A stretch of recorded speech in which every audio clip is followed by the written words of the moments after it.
speech though. I said, I know you're talking. but calling my arms like this. Here's the plan. Here's the Pacific. Everything in the middle. Put a stool on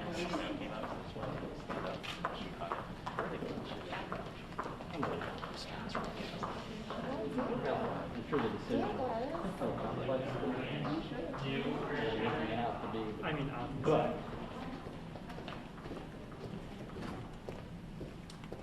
Yeah, I don't remember when you set up I've free never had speech a real laws interaction at with her. the political conventions That wasn't like, go here. 15 And I'm years like, ago. okay, They were well, like 4 miles away from that's me. it. Oh, yeah. I did a trip and she was our handler overseas once and I was, she was, I don't know why I found out she's not. I feel like I had mine with something that I've done.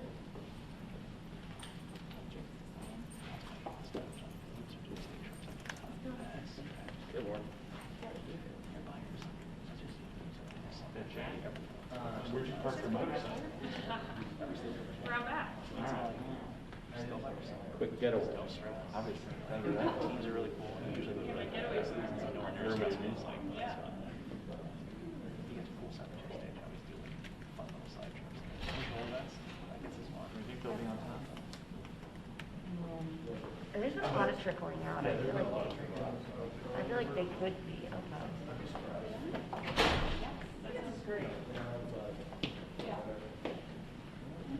Time's relative.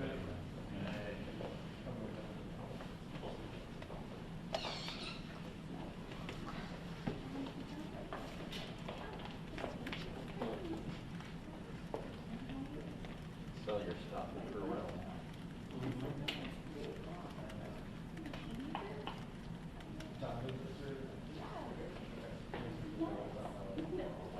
Yeah, just go back to never cleaning your hands like the savages we once were. Take that. Is that a picture of the post today of like the massacre of No? Yeah, those are crazy pictures. Did they put the one with the kid? Like, the kid was throwing the mask in. Like, Yeah. running him in. I saw that on Instagram. I'm gonna shoot a mask at me. I think They just had like 55 gallons of rum someone brought out. some sort of litany, something like from taxi. Were they like medical grade masks or just cloth? No, they look whatever these are. They do it in New York every single day. Yeah. Like at the hospital being refused or? No, like in one of the major parks in Manhattan. Seriously? Yeah, there's like some group that does it like multiple times a week. Yeah.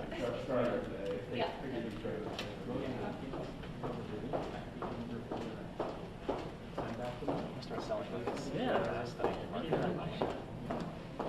Like the system, and still comply. Is that wrong to say? Mesh mask. I mean, that could go either way depending on All the people what that part are of American America. flags or Confederate flags. So super struggling. All the layers of the I believe.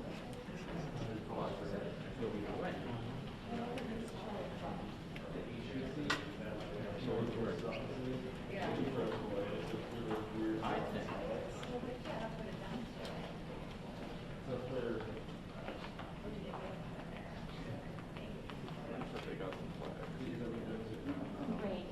I don't know if it was last year. Great. Years ago, it was just.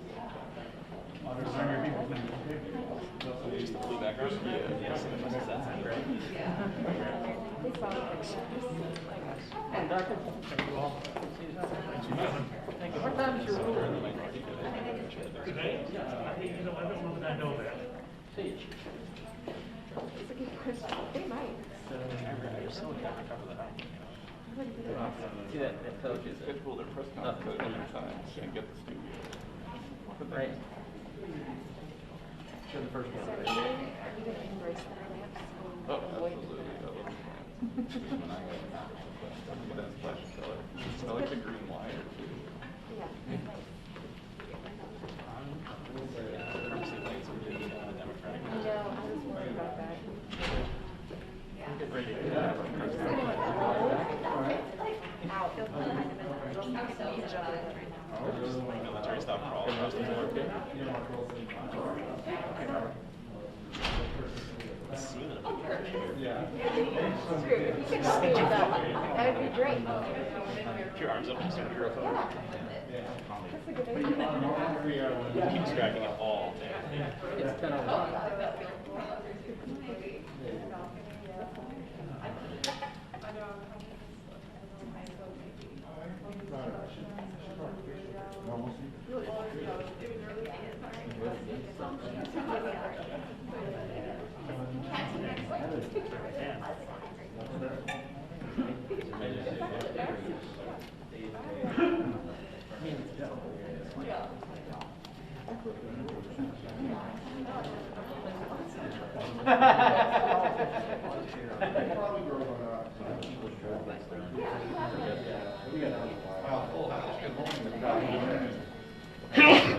Bless you. Thank you.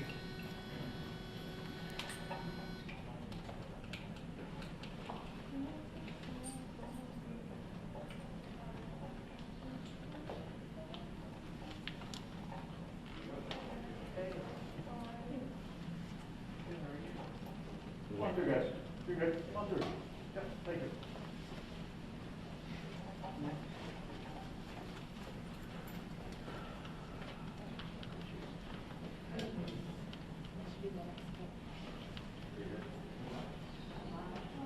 Which we can get away with this.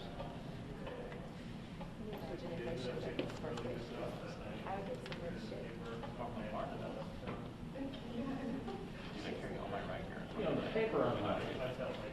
Giant tank farm. So I check it, all the gas masks. Nobody looks at the budget.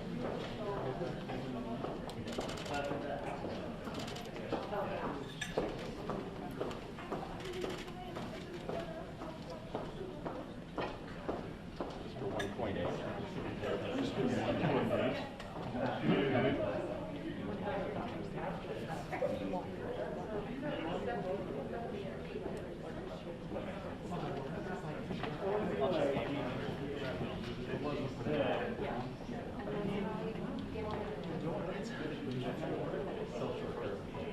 They make that dollar short every time. Still get paid. That's wonderful.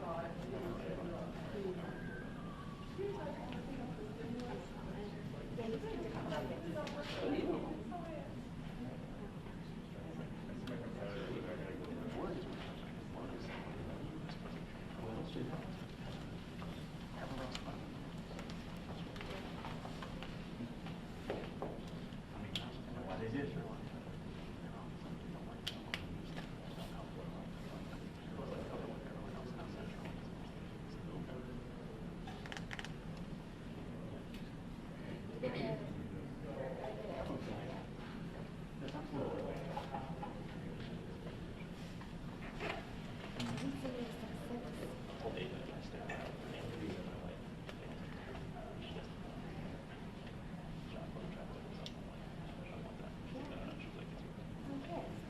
that's great.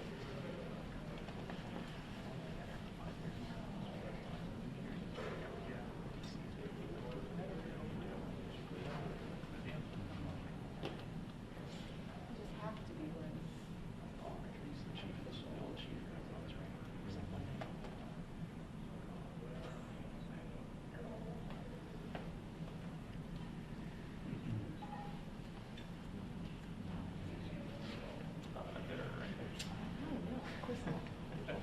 Why do we have this? I don't know. That's a great question. Right. Tear down this wall.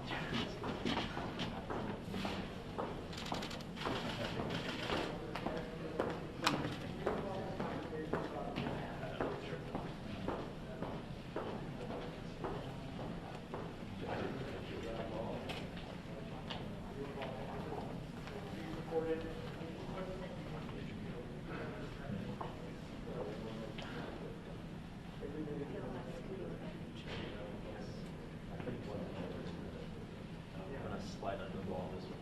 Yeah. To the back.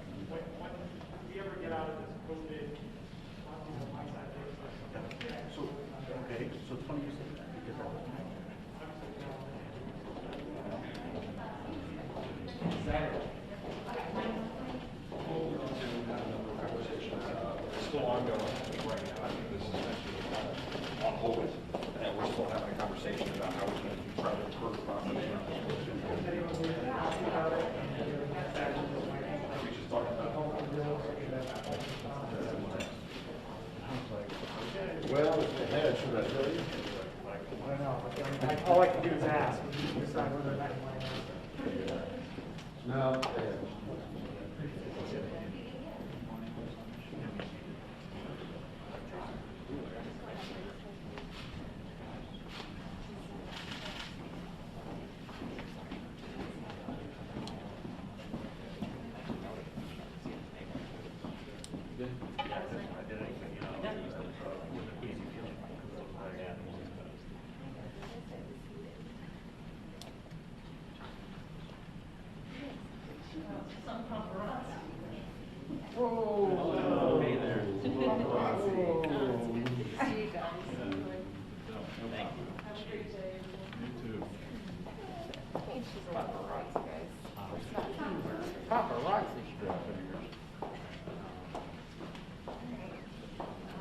You don't sit in bushes and wait for them to come out. That's a cultural disconnect. Do wait for people to come out of lunches, but not in Bushes. A designated spot where they don't always be. What's the most popular? Wait in the bush and wait for something to come out of the building. Seriously.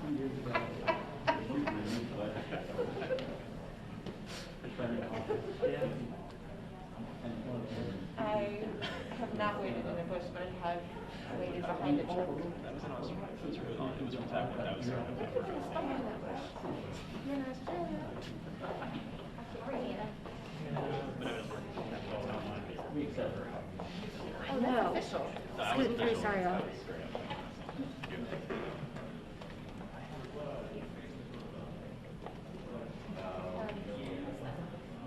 Just last week, I had a assignment from New York Times to follow.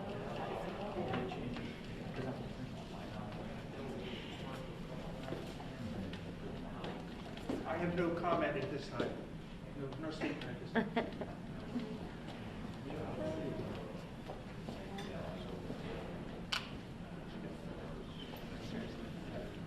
You can laugh now, Wayne. That's cold. Bulls are like a pad, I make questions for you. So what are you doing for following? You know the movies? I'm still hung up on the paparazzi thing. Yeah. You have been out chasing Prince Harry, right? Lately, right? Shut up.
Are you all here to see this guy?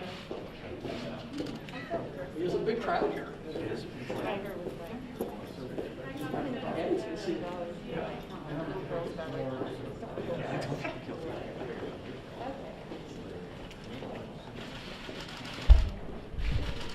Hey, Mr. Jordan, do you have a minute to talk about HR 8? Sure. 1446? Thank you so much. Do you support the? Yeah. It's all.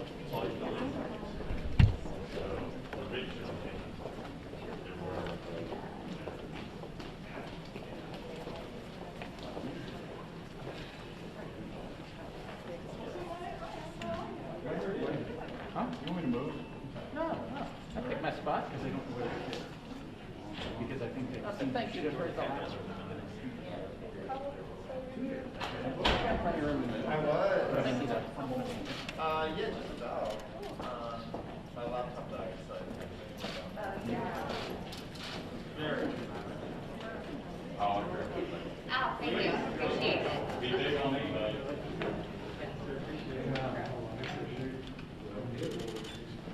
It's a nice bedside manner, I guess, right? Yeah.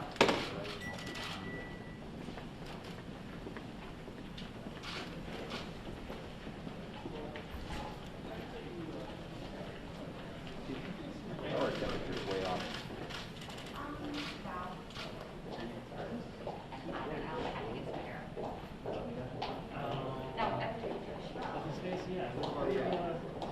Like yesterday, they were like, oh, put my number down for later. And I'm like, no, you still have show things. I'm like,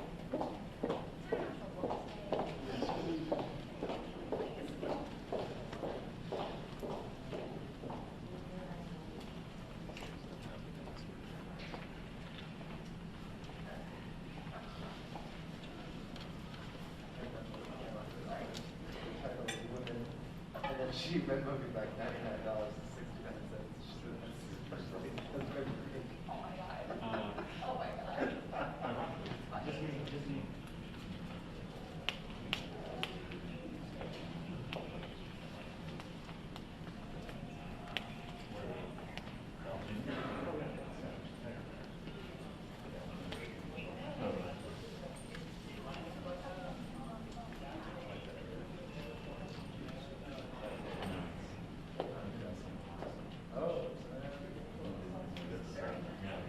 No one was around.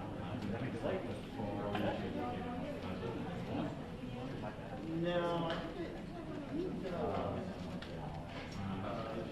think they go.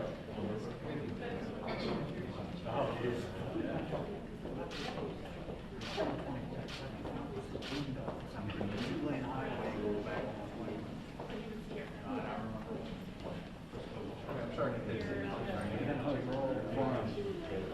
Right.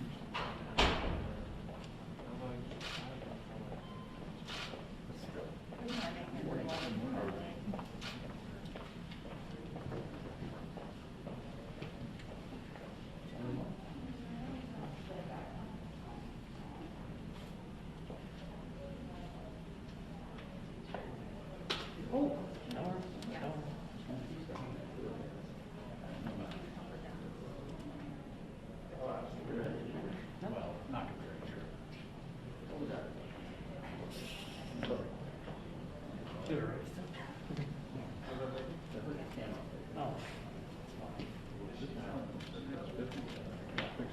Just in case I need a little light. I didn't shoot crimes for the last month, but a little heavier.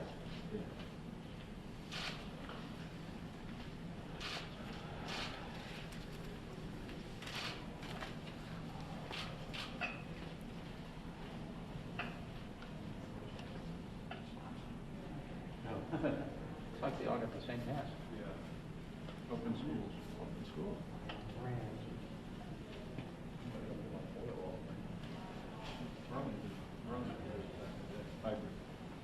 Today?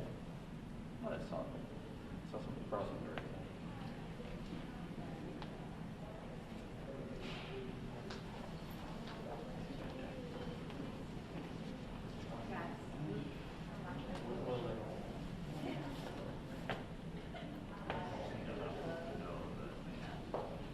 Yes.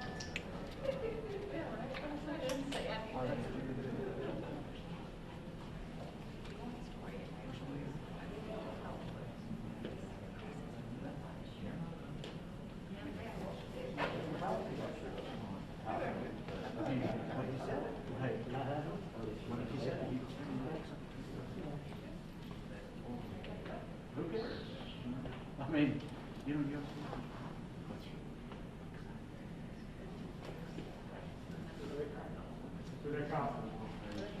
Thank you.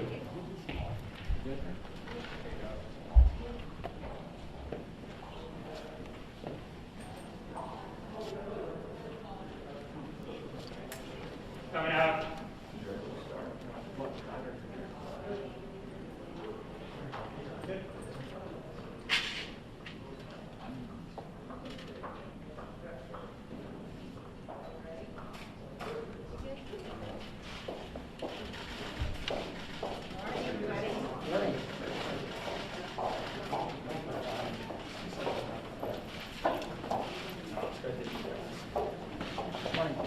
How are you guys? Hi, everybody. Good, thank you. Thanks for joining us today. We've got a number of pieces of legislation that we continue to be very concerned about. Obviously, the COVID package, which is coming to the floor. We don't know either today or tomorrow. It's a real tragedy.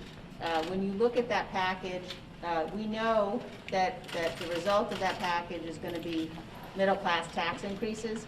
We know for sure that it includes provisions that are not targeted, they're not temporary, they're not related to COVID, and it didn't have to be this way. We could have had a bill that was, a fraction of the cost of this one that could have gotten bipartisan approval and support, but the Speaker decided to go in another direction. And so we are going to be saddled with a burden, spending burden, and a tax burden that is really indefensible from the perspective of what it actually accomplishes. The other thing that we're focused on is what's going on at the border. And I watched this morning, I saw the White House Press Secretary, Jen Psaki, say that she was heartbroken by what's happening at the border. And to that I would say policy has consequences. When you say that you're not going to enforce our immigration laws, when you say that you're not going to build a border wall, it has consequences. And we're seeing the tragic consequences of that right now at the border. So we are going to be very focused as a conference on what's happening at the border, on working to make sure that as the Biden administration refuses to open schools, they have instead decided to open the border and to let in thousands of people potentially who have got COVID. You've got children at the border that have been separated again from their parents, and being heartbroken isn't a policy. So we expect to see action, and the American people expect to see action. Now with that, I'm going to turn things over to the gentleman from North Carolina, Mr. Hudson, who's going to talk about Second Amendment issues and some of the gun control bills that are on the floor this week. Thank you very much. I'm Richard Hudson, North Carolina's 8th Congressional District. I'm also the conference secretary. Listen, I'm a father of a 5-year-old who's in school. I care deeply about gun violence, and I'm proud that the Republicans in Congress are very serious about ending gun violence. Unfortunately, the Democrats in Congress are not serious about ending gun violence. And it's obvious by the bills they're bringing to the floor this week, which would do nothing to have stopped a single mass shooting in this country, yet they threaten the rights of law-abiding citizens. The Republicans, when we were in the majority, passed meaningful legislation, including the Fix NICS Act, which would have stopped the church shooting in Texas, like the 21st Century Cures Act, which had the most meaningful mental health reform in a generation and dealt with communicating with parents of children in crisis. We also passed the Stop School Violence Act, which put $1 billion into hardening schools, into getting mental health resources to schools, and also into training of law enforcement. I actually have legislation I've introduced that will double the funding for the Stop School Violence Act. The Democrats have rushed 2 bills to the floor, no regular order, no hearing time. They have allowed no meaningful input from Republicans, and these bills, again, would have not stopped a single mass shooting. Not Newtown, not Charleston, not Parkland, not Las Vegas, not Sutherland Springs, would not have stopped the shooting of our former colleague Gabrielle Giffords because her shooter passed a background check. H.R. 8 fails to recognize the fact that every commercial gun sale in America requires a background check today. And HR 1446 creates delays for law-abiding citizens, could be indefinite to acquire a weapon, and would not have closed the Charleston loophole. If you want to close the Charleston loophole, I direct you to Tom Rice's bill, HR 1518, which would, because the problem with the Charleston shooting was information sharing by law enforcement, and this bill allows that information sharing. Republicans have meaningful alternatives, and we have 6 bills that have been introduced last week and this week. We will be pushing to end gun violence. Our legislation will actually address this problem. The Democrats are concerned about taking away our Second Amendment rights, and the 2 bills this week will simply erode those rights. And so we're urging a no vote. Thank you. Thank you, Richard. Now I'd like to introduce another member, the gentlelady from North Carolina, who's the Republican leader of the Education and Workforce Committee, Ms. Fox. Thank you, Madam Chairman. The Democrats will have you believe that their radical PRO Act protects the right to organize. All it does is protect the $1.6 billion that the labor unions donate to support left-wing organizations. While trying to garner support for this outrageous bill, I've heard Democrats argue that it's the unions that built the middle class. No, the unions didn't build the middle class. Entrepreneurs and individual workers in this country built the middle class. And what this bill does is take away their freedom, making unions bigger and the individual freedom smaller. There are too many harmful provisions to list in this bill, so I'll highlight some of the more egregious ones. It overturns 27 states' right-to-work laws. It eliminates employees' rights to a secret ballot, allows unions to boycott and picket nearly every business in America, whether they're subject to a union vote or not. The bill reinstates destructive Obama-era regulations, includes California's controversial AB 5 with 0 exemptions, which will deprive millions of Americans the opportunity to work independently and start their own businesses.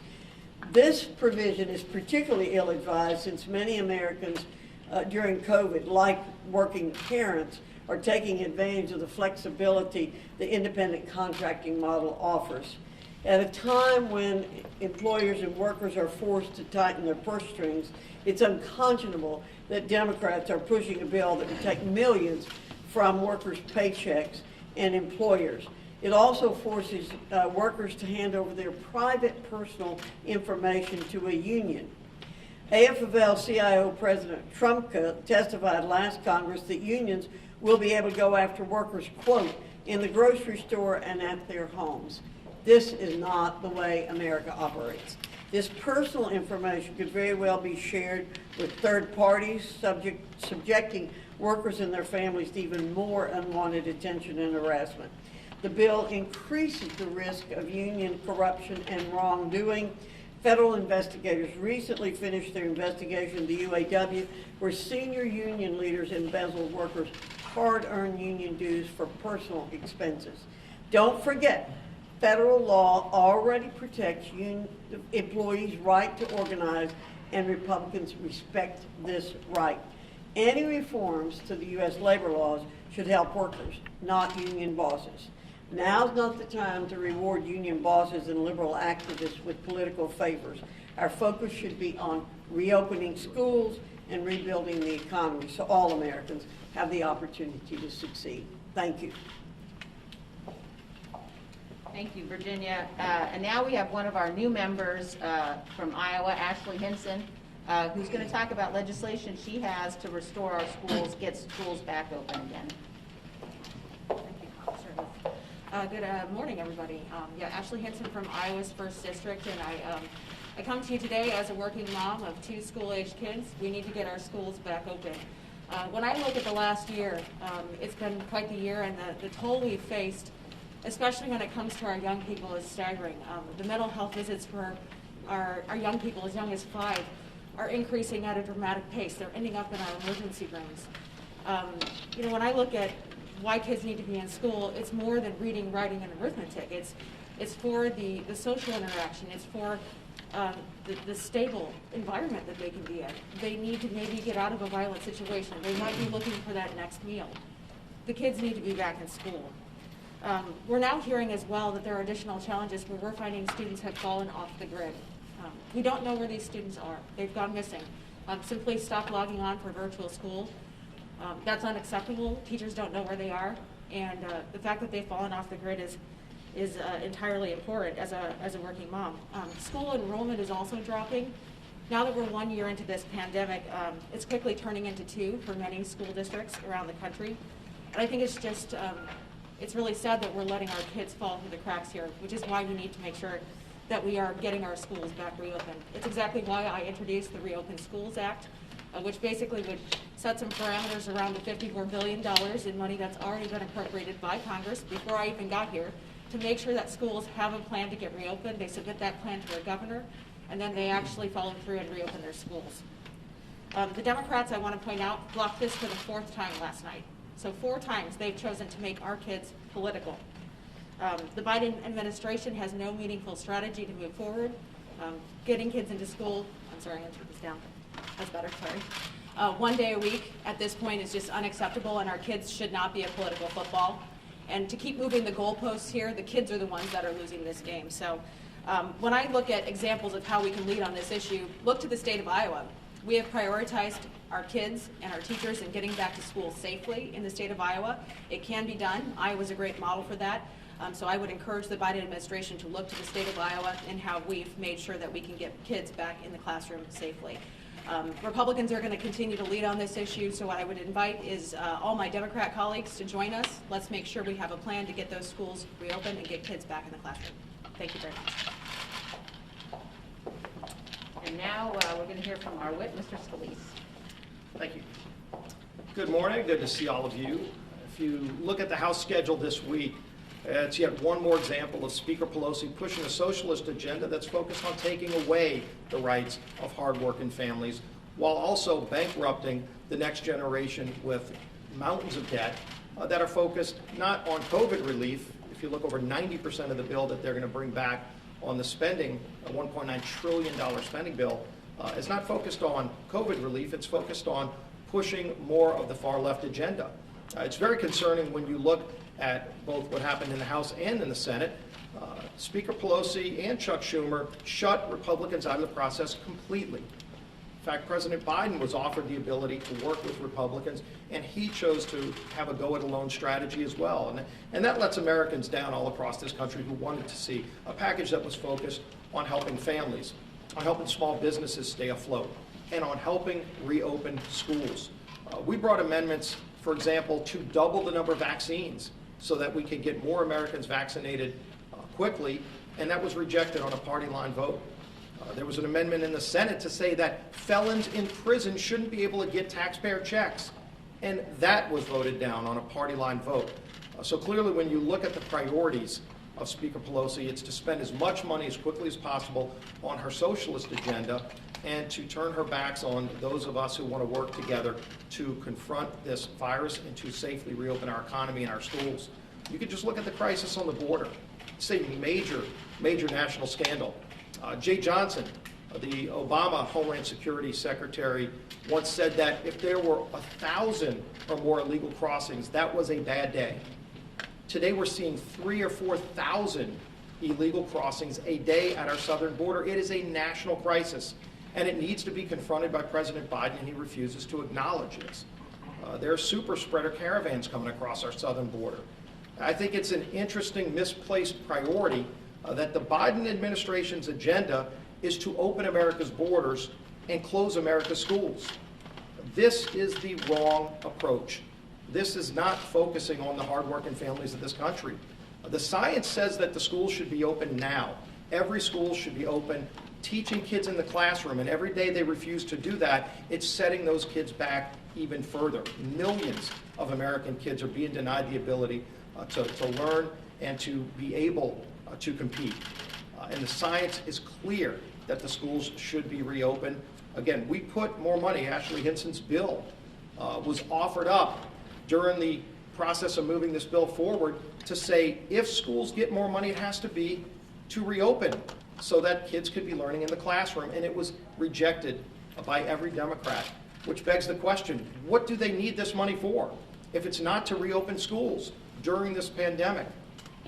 And so, again, we're going to continue to fight for those hardworking families. We're going to continue to fight to reopen schools safely, to follow the science, not the union bosses.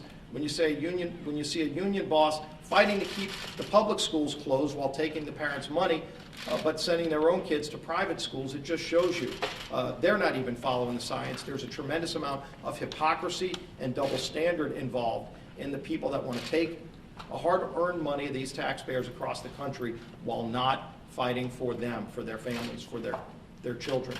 So we're going to continue to do that. We're going to continue to try to fight for an agenda that works for families, not to push this socialist agenda that Nancy Pelosi is bringing to the floor. Finally, I want to mention this scandal involving Governor Cuomo.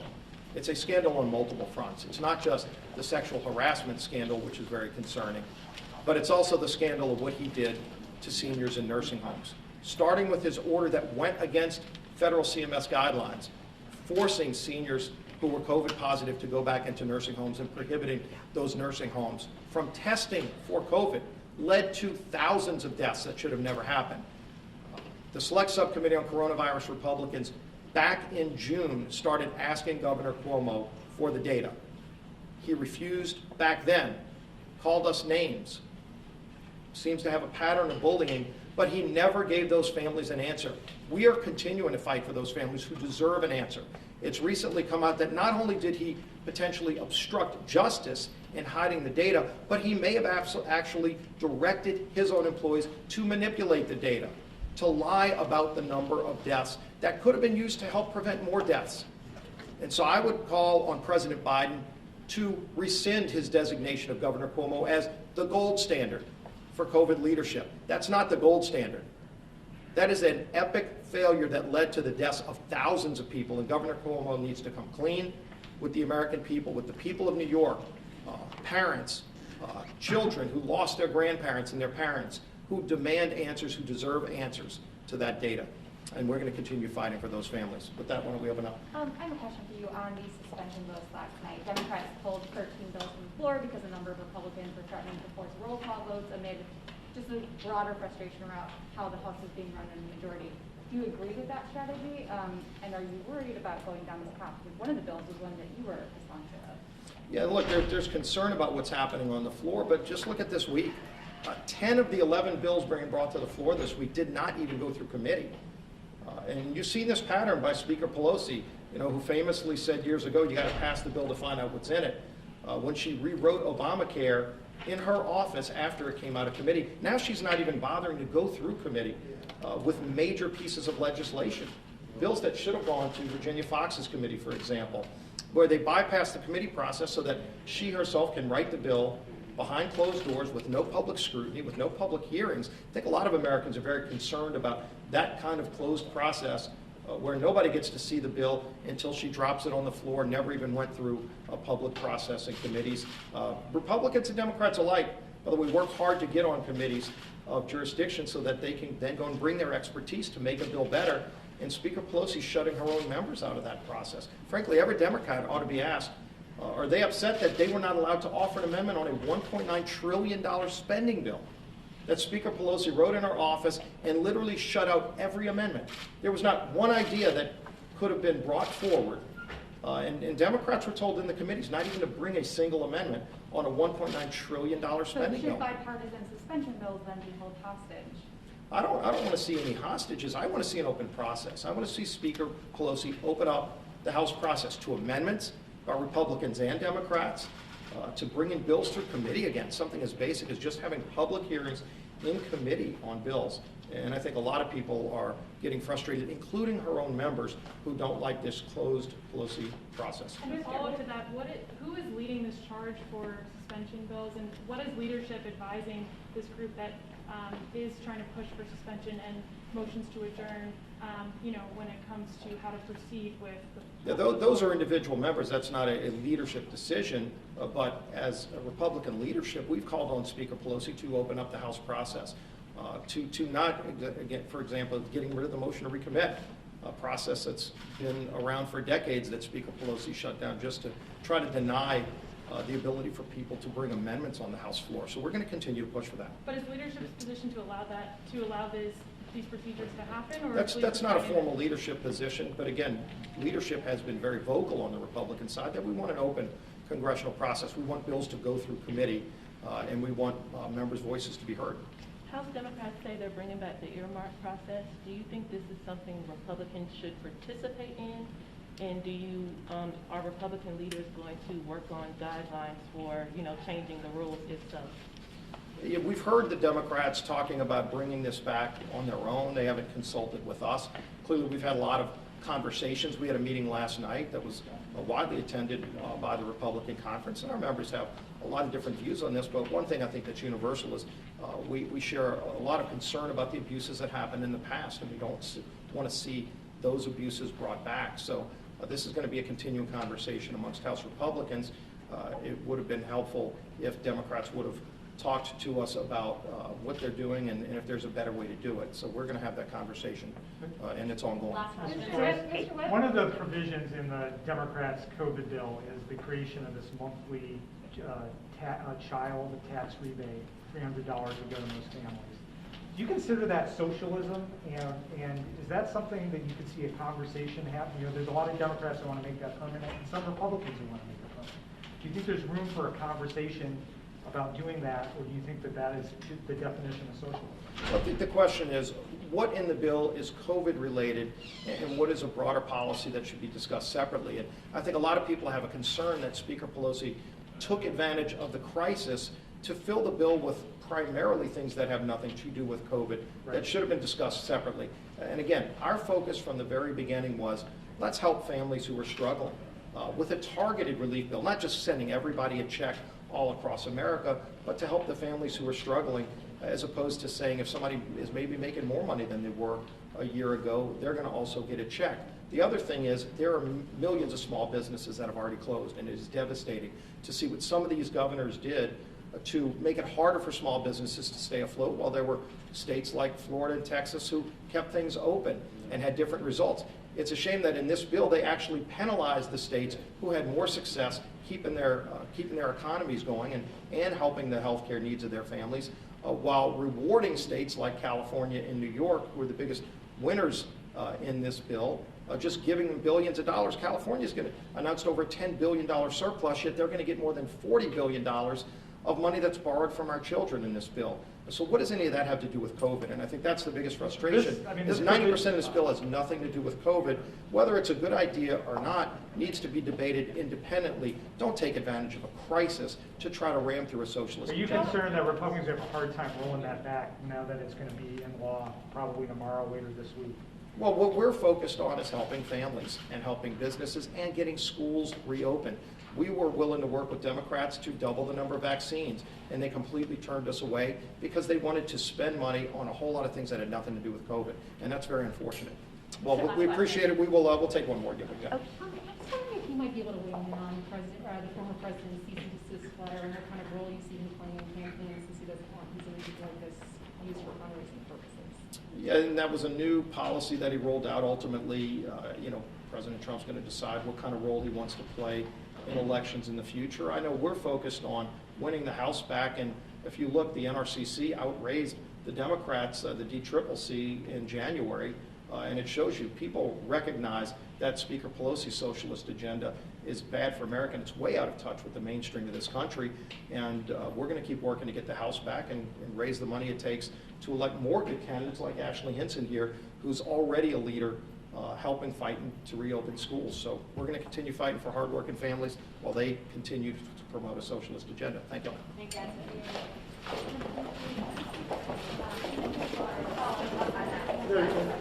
Okay, thank you. John, thank you. Go on to the studio. All right. Michael, see you, buddy. See ya. Thank you.